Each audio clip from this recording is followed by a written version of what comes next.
I'm standing next to the oldest house in Ohio, built in 1788. Still visible on the timbers of the house are the original carpenter assembly marks, simple V's and I's carved by frontier hands. And walking upstairs in the house, you can still hear the floorboards echo the footsteps of the past.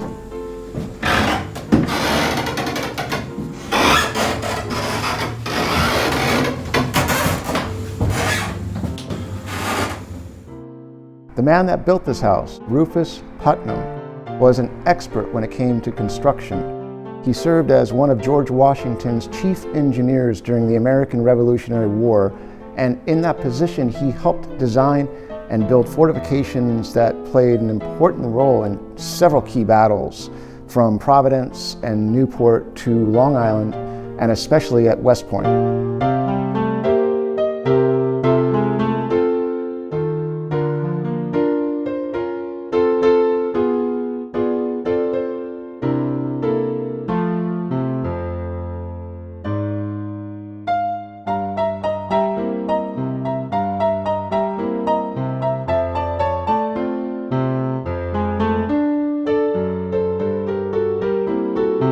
There's an interesting story that shows how Mr. Putnam became known for his skill in building during the war. It was March of 1776, and Washington's troops were laying siege to the British in Boston. The New England ground was frozen solid, too difficult to dig trenches the usual way. So Putnam devised an ingenious system of pre-built timber frames and brushwood to overcome the frozen ground. In a single night, his crews fortified an area in Boston called Dorchester Heights, which overlooked Boston Harbor, thus catching the British completely off guard. By morning, the British woke up to fully armed American fortifications staring down at them, ultimately forcing them to evacuate Boston.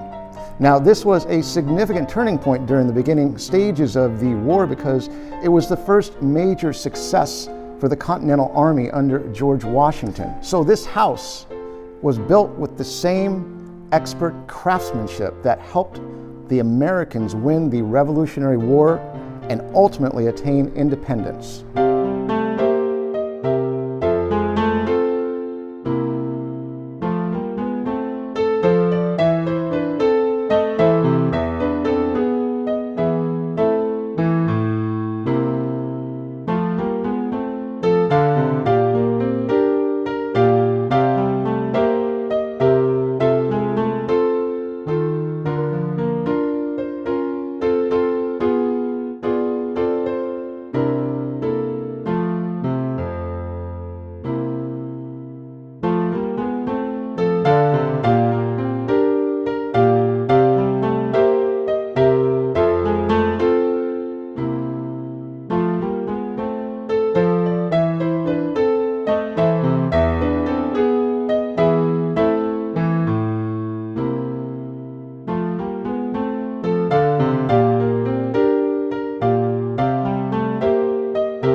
As you look closer at the planks and timbers, you can still see the marks left behind by the original carpenters, simple cuts in the wood forming shapes like V's and I's. These aren't random. They're Roman numerals used as assembly tags. These marks acted like a guide, allowing the builders to assemble the house quickly and accurately. What you're seeing here is a kind of craftsmanship, a quiet system that helped bring this entire house together, one precisely fitted piece at a time. As you walk around this house, you're looking at one of the best surviving examples of frontier construction in Ohio. This was built beginning in 1788, just after the first settlers of the Ohio Company arrived here at Marietta.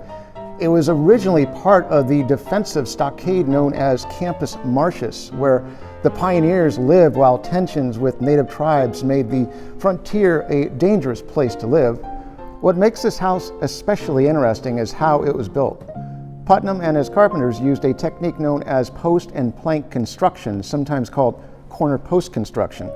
Instead of traditional log walls, the builders created a heavy timber frame using thick hewn oak timbers, about 4 inches thick and nearly a foot wide. These timbers were joined together with mortise and tenon joints and wooden dowels, creating an extremely durable frame. Each wall was actually assembled flat on the ground first. The builders carefully fitted the oak planks into the frame, then marked every plank with Roman numerals. After that, they took the wall apart, raised the frame into place, and reassembled the numbered planks like a giant wooden puzzle. It's amazing to think that while Mr. Putnam and his crew were building this house in 1788, the United States Constitution was still being debated and ratified across the states.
As you can see, this entire house is actually preserved inside a museum built around it.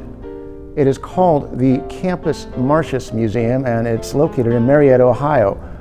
The museum itself was first established by the state of Ohio in 1928, directly on the side of the original Campus Martius stockade, the fortified settlement built by the pioneers between 1788 and 1791. By the time the museum was built, the Rufus Putnam House was already more than a century old, and historians recognized its importance as one of the last surviving homes from Ohio's first permanent American settlement in the Northwest Territory. So in 1933, the museum building was expanded so that the house could be fully enclosed within the complex, keeping it safe from outdoor exposure while allowing visitors to walk through and study this remarkable piece of American history.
Standing here today, it's remarkable to think about everything this house has witnessed.